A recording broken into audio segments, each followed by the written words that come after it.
There's a story I've never fully shared with anyone, a story that has silently resided in my heart for decades.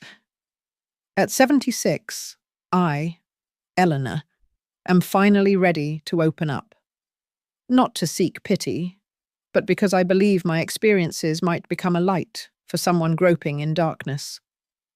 Perhaps you, the one listening to these words, need proof that a path forward, albeit always, exists. This story isn't easy to tell, but I invite you to take a deep breath and travel with me back to Oakwood, Montana, where I was born. A small town with narrow suburban roads, modest houses, and neighborly relationships so familiar that everyone knew each other's business. In our small house, it wasn't poverty that hurt me most. It was the suffocating silence. A mother who never knew how to smile. Poor Martha, who worked at the local laundry while taking in sewing at home to make ends meet. A father, Frank, who only opened his mouth when he wanted to give orders or complain about life. And a little girl who learned early how to become invisible to survive. That girl was me. From an early age, I understood that the world wasn't safe for children like me. There were no warm embraces, no words of affection, only days passing like obligations to be endured. My father was a difficult man. I never heard him express affection for anyone. He drank heavily, and when intoxicated, the entire house would fill with his shouting. Sometimes those shouts would transform into breaking objects, slamming doors, and often things far worse. I was very young when I realized my family was different. Watching neighbor children being called in for lunch with warm smiles, seeing mothers' hands gently stroking their daughter's hair, I wondered, would my mother ever look at me that way? Would my father ever call my name without making me tremble with fear? But that day never came. That night I learned that even the quietest dreams can be crushed by reality. My mother stayed. She never tried to escape again.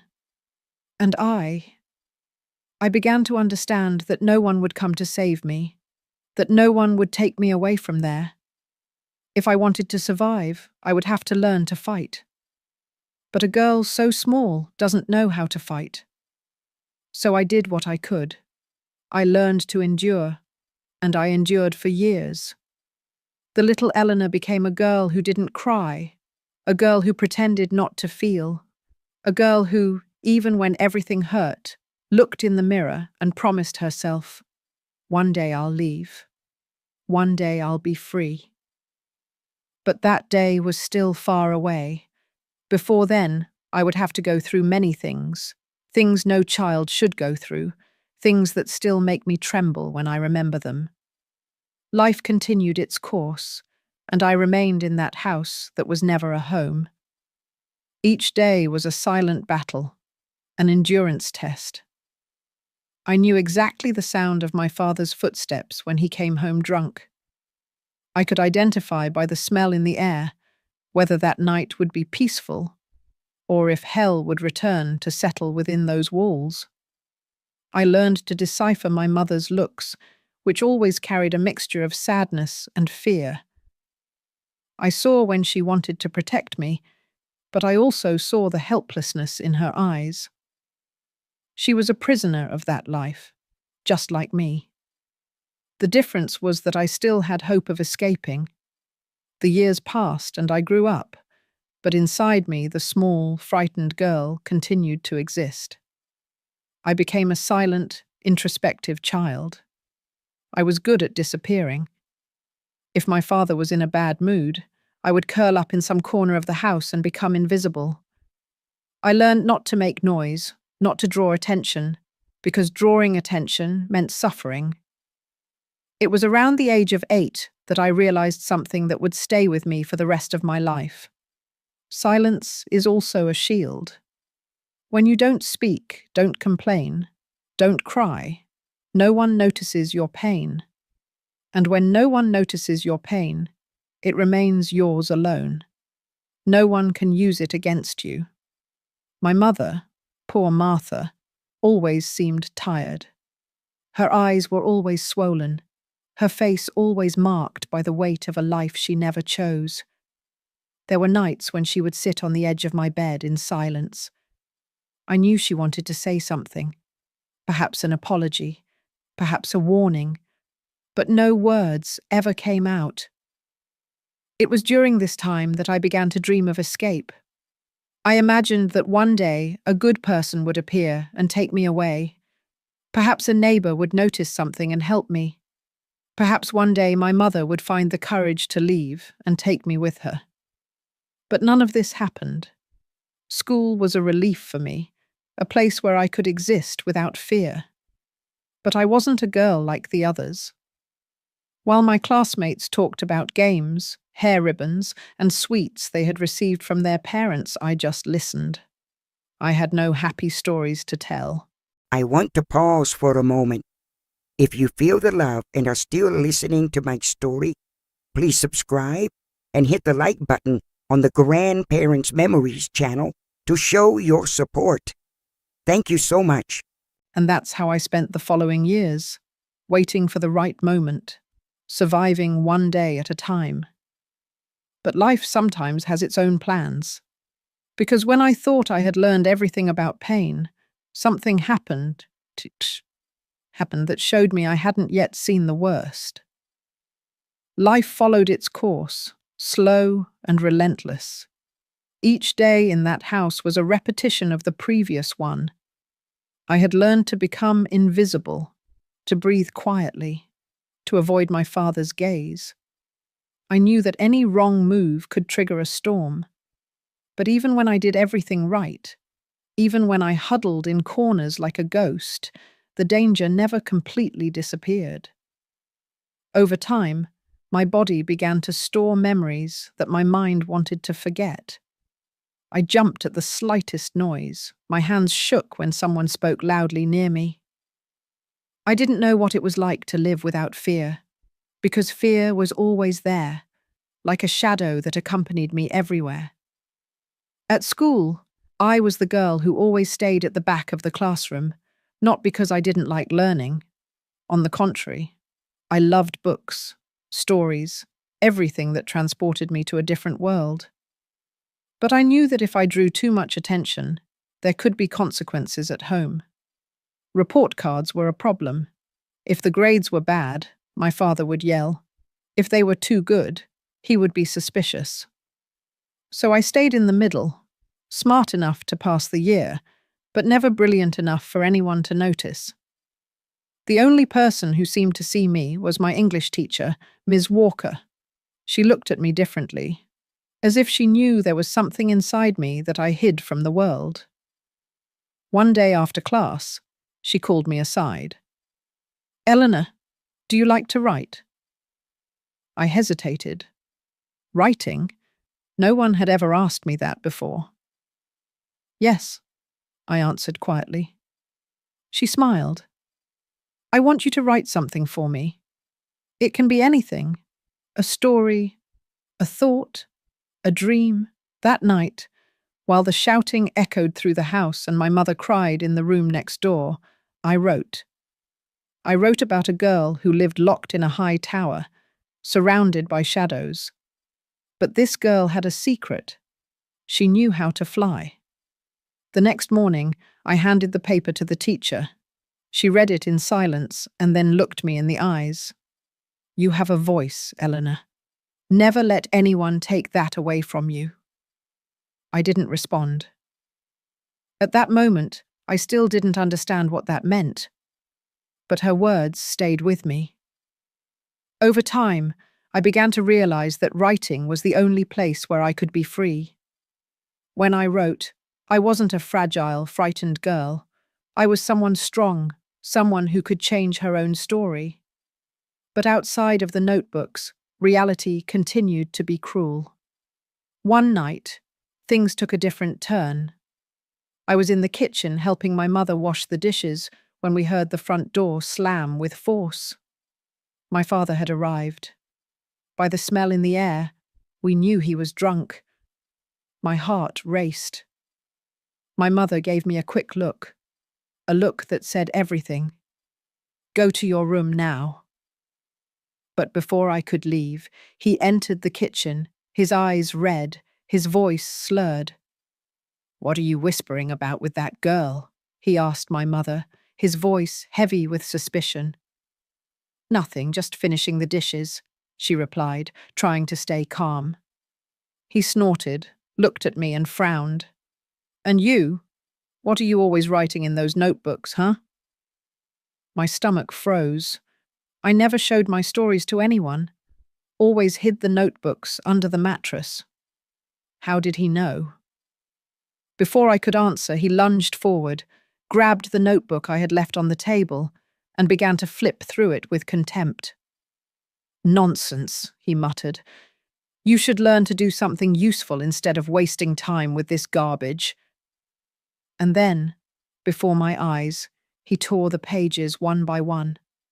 I wanted to scream, wanted to run and snatch the pieces from his hands, but I did nothing.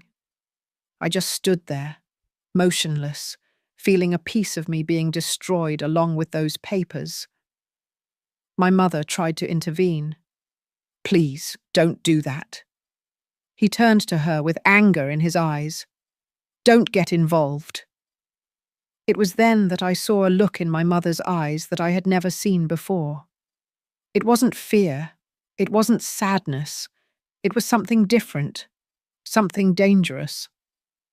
She didn't say anything more, just picked up a dish towel and began to dry the dishes as if nothing was happening. That night, as I cried quietly in bed, a truth began to form in my mind. I wasn't the only one who was tired. My mother was too. But what does a woman do when she can't take it anymore? When she realizes she's trapped with a man who will never change? I didn't know the answer then, but I would soon find out. And when it happened, it wasn't like in the movies. There were no emotional speeches, no dramatic goodbyes. It was something silent, quick, and irreversible. And that's how I spent the following years, waiting for the right moment, surviving one day at a time. But life sometimes has its own plans. Because when I thought I had learned everything about pain, something happened that showed me I hadn't yet seen the worst. Life followed its course, slow and relentless. Each day in that house was a repetition of the previous one. I had learned to become invisible, to breathe quietly, to avoid my father's gaze. I knew that any wrong move could trigger a storm. But even when I did everything right, even when I huddled in corners like a ghost, the danger never completely disappeared.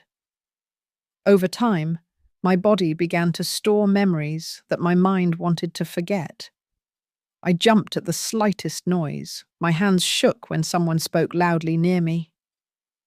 I didn't know what it was like to live without fear, because fear was always there, like a shadow that accompanied me everywhere.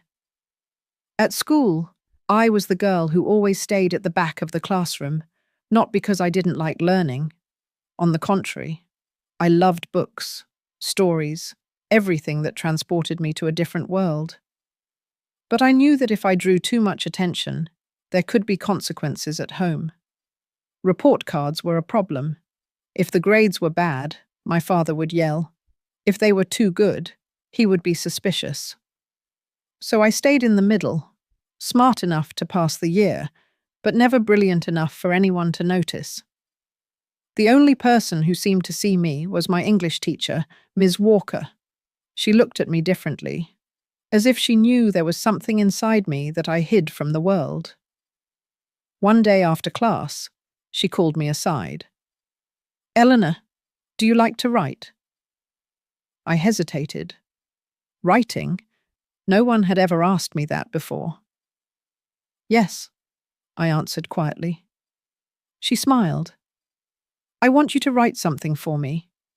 It can be anything. A story, a thought, a dream." That night, while the shouting echoed through the house and my mother cried in the room next door, I wrote. I wrote about a girl who lived locked in a high tower, surrounded by shadows. But this girl had a secret. She knew how to fly. The next morning, I handed the paper to the teacher. She read it in silence and then looked me in the eyes. "You have a voice, Eleanor. Never let anyone take that away from you." I didn't respond.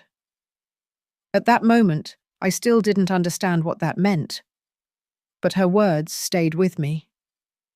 Over time, I began to realize that writing was the only place where I could be free. When I wrote, I wasn't a fragile, frightened girl. I was someone strong, someone who could change her own story. But outside of the notebooks, reality continued to be cruel. One night, things took a different turn. I was in the kitchen helping my mother wash the dishes when we heard the front door slam with force. My father had arrived. By the smell in the air, we knew he was drunk. My heart raced. My mother gave me a quick look, a look that said everything. "Go to your room now."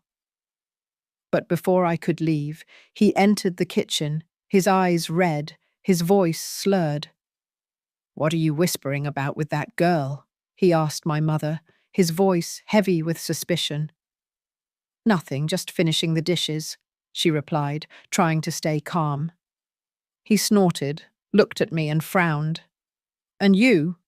What are you always writing in those notebooks, huh?" My stomach froze. I never showed my stories to anyone, always hid the notebooks under the mattress. How did he know?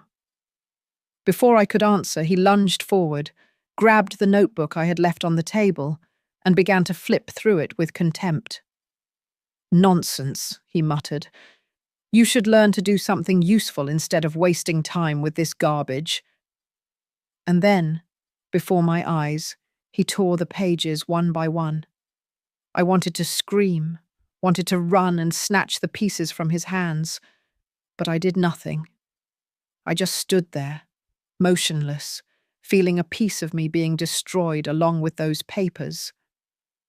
My mother tried to intervene. "Please, don't do that." He turned to her with anger in his eyes. "Don't get involved." It was then that I saw a look in my mother's eyes that I had never seen before. It wasn't fear, it wasn't sadness, it was something different, something dangerous. She didn't say anything more, just picked up a dish towel and began to dry the dishes as if nothing was happening. That night, as I cried quietly in bed, a truth began to form in my mind. I wasn't the only one who was tired. My mother was too. But what does a woman do when she can't take it anymore? When she realizes she's trapped with a man who will never change? I didn't know the answer then, but I would soon find out. And when it happened, it wasn't like in the movies. There were no emotional speeches, no dramatic goodbyes. It was something silent, quick, and irreversible. The following days were different. Not because something had changed in the routine of that house. The cycle of fear and silence continued the same. But because something inside me had broken along with those torn pages. I had lost so much before, but never in such a cruel and definitive way. My stories were the only piece of the world that was mine, the only space where I could exist without fear, where no one could touch me. But now even that had been taken from me. My mother continued her routine as always, but I could see in her eyes that she too was trapped in a suffering that seemed to have no end. Her gaze was more distant, as if she were no longer there. I didn't understand at that time, but today I know she was slowly giving up, a little more each day. I wanted to believe there was something I could do, that perhaps if I were a better daughter, she might find a reason to change our reality. But deep down, I knew the problem was never her. The problem was him, and he wasn't going to change. It was then that something happened, something that changed everything. One afternoon, I was coming home from school earlier than usual. The sun was still high in the sky, and for the first time in a long time, I felt the wind on my face. With no rush to get home, I knew that at this hour my father would not yet have returned from the sawmill, and my mother would be busy with her chores. When I entered the house, I found the door ajar. That alone was unusual. My mother never left the door open, even during the day. As I pushed it open slowly, I saw something that made me freeze in place. My mother was sitting at the kitchen table, holding a small suitcase on her lap. Her eyes were fixed on the floor, and her hands were trembling slightly. My breath caught in my throat. I knew exactly what that meant. She was leaving. My heart raced. I wanted to run to her, ask what was happening, beg her to take me with her, but at the same time, something prevented me from moving. It was then that she raised her eyes to me. "Eleanor," her voice came out weak, as if each word weighed a ton. I remained silent, waiting for her to continue. "I can't anymore," she murmured. My chest tightened. "Then take me with you." She closed her eyes and sighed, and at that moment I realized that this idea had never crossed her mind. She wasn't running away to start over. She was running away to survive, and there was no room for me in that plan. The pain was immediate, a blow so strong it took my breath away. "I'll come back for you," she said, trying to force a smile. But I already knew. She wouldn't return. I could see in her look that this wasn't a true promise. I could feel that when she left through that door, I would be alone. And I was. She left that same afternoon, while I watched from the window, unable to run after her, unable to call out to her. I stayed there for hours, hoping she would change her mind, that she would come running back and take me with her. But night fell, and she never returned. That's how I understood, once and for all, that I had no one left. That night, for the first time in my life, I cried until I fell asleep. And the next day, when my father realized my mother had left, I learned that my life was about to become much, much worse. The next morning I woke up to silence, but it wasn't the usual silence of that house, the one that hung in the air like an invisible threat. It was a different emptiness. Something was wrong. For an instant, my heart filled with a naive hope. Had my mother returned during the night? Had it all been a mistake? But it was enough to look at the other side of the room, at her empty bed, to know. No, she was gone, and now only I remained. I got up slowly, my eyes still burning from crying the night before. My bare feet touched the cold kitchen floor, and for the first time, I saw the house differently. The smell of coffee that my mother used to make wasn't there. The pots weren't on the stove. The table wasn't set. And then I remembered him. My stomach turned. If my mother was no longer there, what did that mean for me? My father hadn't woken up yet. It was early, and I knew he had been drinking the night before, which meant he would wake up in a bad mood. I tried to stay calm, tried to act like any other morning, but nothing was the same. And then I heard the heavy footsteps coming from his room. My entire body tensed. The door opened with force, and he appeared in the hallway. His gaze was cloudy, his face tired, but as soon as he saw the empty kitchen, something lit up in him. He frowned, looked around as if trying to understand what was happening. "Where's your mother?" he asked. I remained mute. My heart was beating so hard I could hear it in my ears. "I'm asking you," he shouted, taking a step in my direction. She left." My voice came out small, almost a whisper. I want to pause for a moment. If you feel the love and are still listening to my story, please subscribe and hit the like button on the Grandparents Memories channel to show your support. Thank you so much. The silence that followed was worse than any shout. My father looked at me for a long time, his eyes becoming darker and darker. Then, without warning, he punched the table, making the dishes shake. "That ungrateful woman left," he spat the words with hatred.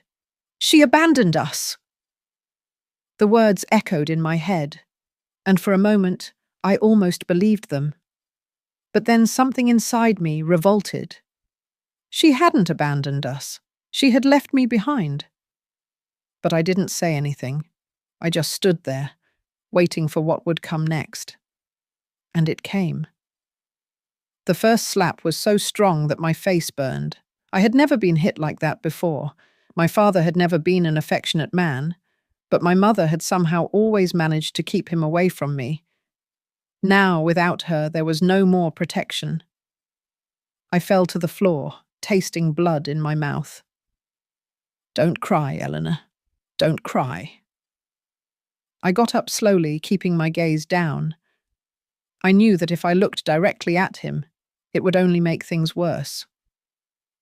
He muttered something and went to the front door, leaving without looking back. The door slammed shut, and I was left alone in the kitchen, feeling my face throbbing. It was the first of many, because after that day, my father became something even worse than before. He sank into drinking, into resentment, and began to take everything out on me. The days became long, the night baths unbearable. Anything was a reason for his anger. A poorly washed plate, an answer given in the wrong tone, a look he didn't like. And I learned to be even more silent, because now, besides having no one to protect me, I knew that every wrong word could cost me dearly.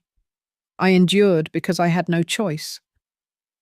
But one day, something happened, something that made me realize that if I didn't run away from there, one day I wouldn't leave that house alive. The days passed one after another, all carrying the same weight, the same unbearable tension. Without my mother there, everything got worse. My father sank deeper and deeper into drinking, and I became his main target. I knew what came before each explosion: the strong smell of alcohol in the air, the dragging footsteps, the muttering that soon turned into shouting. I learned to anticipate, to notice the signs, to find hiding places within that house. But it didn't help. Sooner or later, he always found me. The aggressions became part of the routine. At first they were pushes, slaps. Then came the punches. I tried not to react, tried to convince myself that if I didn't give him a reason, if I kept myself small and invisible, he would forget about me. But it was impossible. And so I became someone else. The quiet girl who dreamed of escaping began to disappear. In her place emerged someone hardened by pain, by loneliness, by constant fear. But what really made me understand that I couldn't stay there was the day I almost died. It was a cold night. My father had spent the entire day drinking, as usual. I tried to avoid crossing his path, but in that small house, there was nowhere to run. He started shouting out of nowhere, threw a whiskey glass against the wall, spilled drink on the floor. I knew it was a matter of time before he turned his anger on me. I stood in the doorway of the room, trying to decide whether I should run outside or curl up in a corner and hope he would forget me. But he saw me. His eyes were red, his face distorted. He staggered toward me, and when he grabbed my arm with force, I knew this was going to be worse than the other times.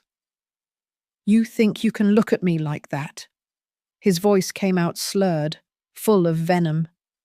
I didn't even know how I was looking at him, but anything I did would be a reason. He pulled me hard, and I tried to break free. It was instinctive, but a mistake. because it enraged him even more. "You are nothing," he shouted, throwing me against the wall. My head hit hard, and everything spun. The pain came immediately, sharp, suffocating. I felt the blood running warm down the back of my neck. My body weakened, my legs could barely support me. But even dizzy, even feeling I could pass out at any moment, I saw it. I saw in his eyes that this time, he wasn't going to stop. This time, he was going to kill me. And there, in that fraction of a second, something inside me screamed louder than fear. "Run!" I used the last bit of strength I had left and bolted through the front door. I didn't look back, didn't think, just ran. Ran away from that house, away from that man. Ran down the suburban road with bare feet, not feeling the cold, not feeling the stones cutting my skin. Ran as if my life depended on it, because it did. I didn't know where I was going. I only knew I couldn't go back.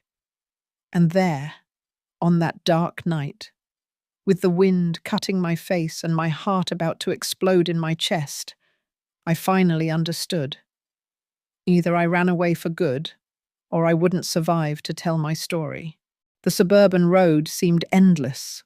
I ran until my legs couldn't take it anymore, until my lungs burned and the taste of blood rose to my throat. The cold wind cut my face, but I didn't stop. I couldn't stop. The only thing accompanying me that night was the sound of my own footsteps and the fear that at any moment he might appear behind me. I wondered if he would have the courage to look for me, if he would be too drunk to notice my escape, or if he simply didn't care. When I finally stopped, my feet were injured, dirty with dust and blood. My body was shaking, not just from the cold, but from the shock. I sat down next to an old fence, feeling the night around me. It was the first time I truly realized what had happened. I had run away. I had finally left that house. But now what? Reality hit hard.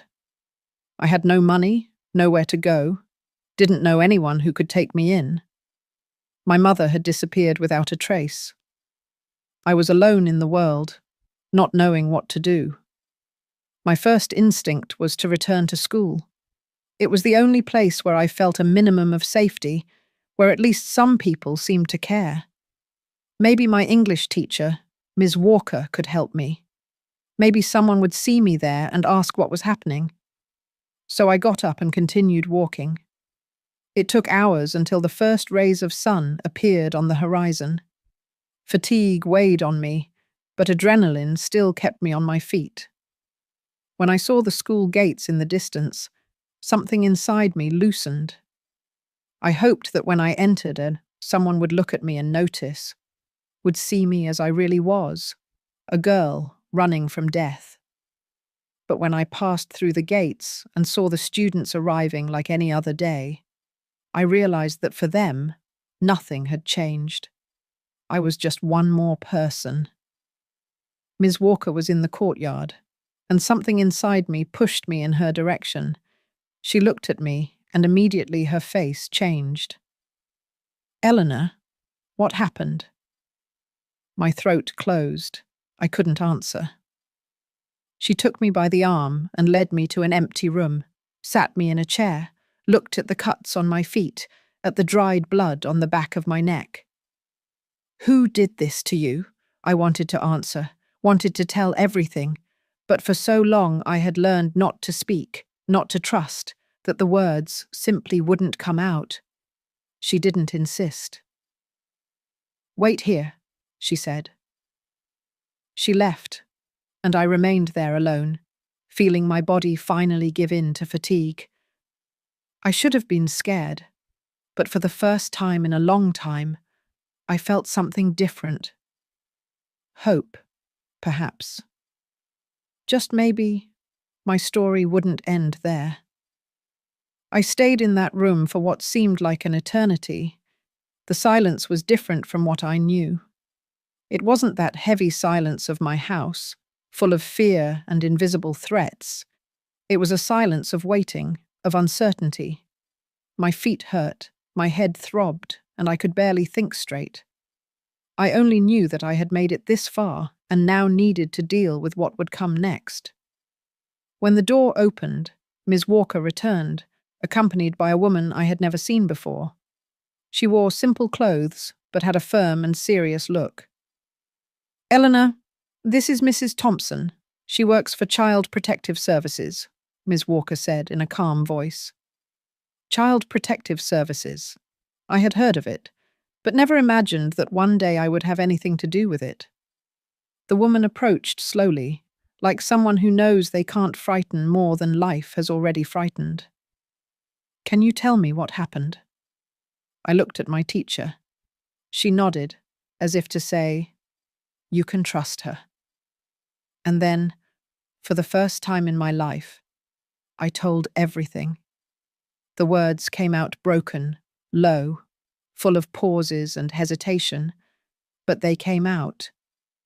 I told about my father, about the shouting, about the fear that had accompanied me since I could remember, about the previous night, about how I was sure that if I hadn't run away, I might not even be alive that morning.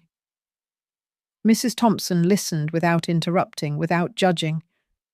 When I finished, she took a deep breath and said, "You don't have to go back to that house." Those words hit me in a way I didn't expect. What did she mean? Where would I go? "We're going to take care of you," she continued, "but I need you to come with me." My heart raced. I knew my life was going to change at that moment, but I didn't know if it would be for better or worse. My teacher hugged me before I left. It was a simple gesture, but it made me feel a warmth I didn't know. "You'll be all right," she whispered, and I wanted to believe her. I was taken to a children's home, a simple place full of other children who also carried their own stories of pain.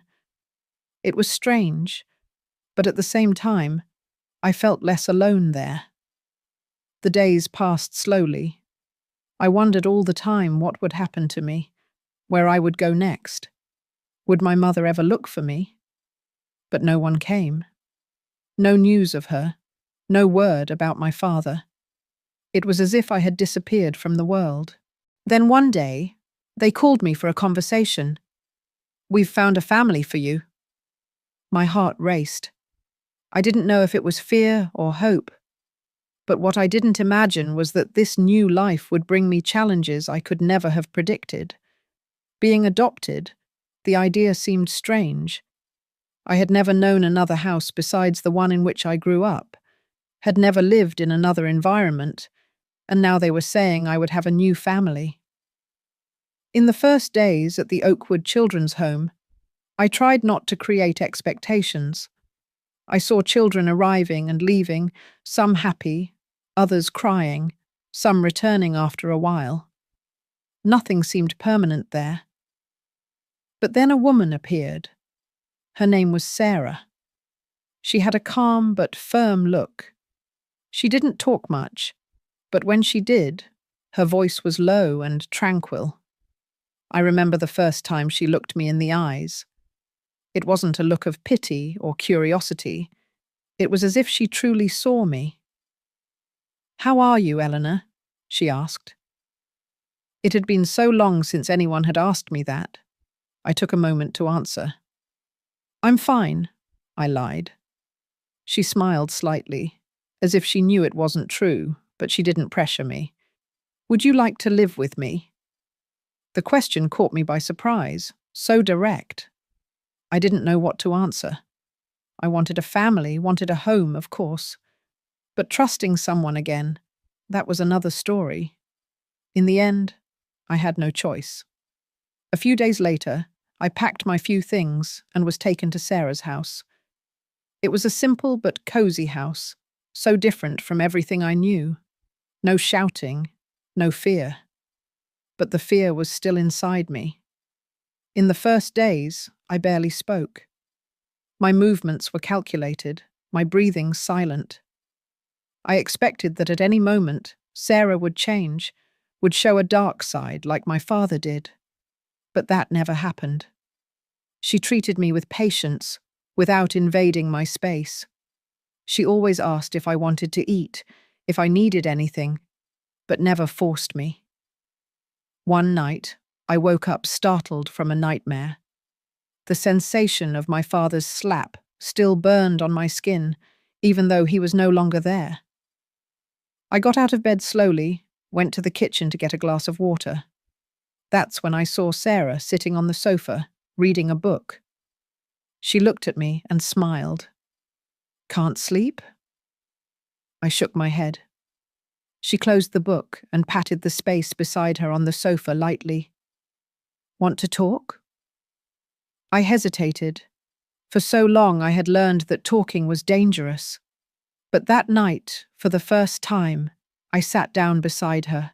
I didn't tell everything. I still couldn't. But I talked a little about the children's home, about how I found it strange to be there, in a place where no one shouted at me. She listened, just listened, without interrupting, without asking uncomfortable questions. When I finished, she said just one thing. "You're safe now." Those words stayed in my head for days. I was safe. I wanted to believe that, but the truth was that the past was still with me, and I still had a long way to go. The days in Sarah's house passed slowly. Each morning seemed like a test, an attempt to understand if this was real or just a passing illusion. I woke up before the sun rose, a habit I carried from the times when I needed to avoid my father. My body still flinched at the slightest noise. My heart raced whenever someone spoke loudly near me. But in that house, everything was different. Sarah never raised her voice, never looked at me with anger. She treated me with patience, as if she understood that I needed time. Even so, trusting wasn't easy. In the first weeks, I ate quickly, as if I needed to finish before someone took my food away. Sarah noticed. "You don't need to rush, dear," she said one night while serving more chicken soup into my bowl. "Here, no one will take anything from you." I wanted to believe it, but years of fear don't disappear overnight. It was only after some time that I began to relax, small moments. An afternoon when we sat on the porch, just feeling the wind. An apple pie she made for no reason other than thinking I might like it. The way she folded my clothes carefully, as if each piece of fabric was precious. I had never been treated like this before. But as much as I tried to allow myself to feel safe, the nightmares continued. Every night, I dreamed I was back in that house. I saw my father looking at me, felt the pain of the blows, the sensation of having nowhere to run. I woke up gasping, sweating, my heart racing. At first, I hid this from Sarah. I didn't want to bother her. But she noticed. "You had a nightmare, didn't you?" she asked one morning when she saw me with deep, dark circles under my eyes. I didn't want to answer, but I ended up nodding. She took a deep breath and sat down beside me. "The past doesn't disappear overnight, Eleanor, but it can't hurt you anymore." I lowered my eyes. "It feels like it still can." She was silent for a moment, then held my hand. "I can't erase what happened to you, but I can help you move forward." I want to pause for a moment. If you feel the love and are still listening to my story, please subscribe and hit the like button on the Grandparents Memories channel to show your support. Thank you so much. That stayed in my head for the rest of the day. Moving forward? What did it mean to move forward? I was in a new place, surrounded by a person who treated me well, but I still felt part of me was stuck in the past. And then something happened that changed everything. One afternoon, while we were cleaning the house, I found a cardboard box at the back of the closet. Inside was a photo album. When I opened it, I saw images of children I didn't recognize. Sarah appeared behind me and sighed when she saw what I was holding. "Those are my children of the heart," she said with a sad smile. I frowned. "Your children?" She sat down beside me and took the album. "I never had biological children, but I've cared for many children before you." I turned the pages and saw different faces. Some photos were old, others more recent. "Where are they now?" I asked. Sarah ran her fingers over one of the photos, as if caressing someone's face. "They grew up, went on with their lives. Some come back to visit, others don't."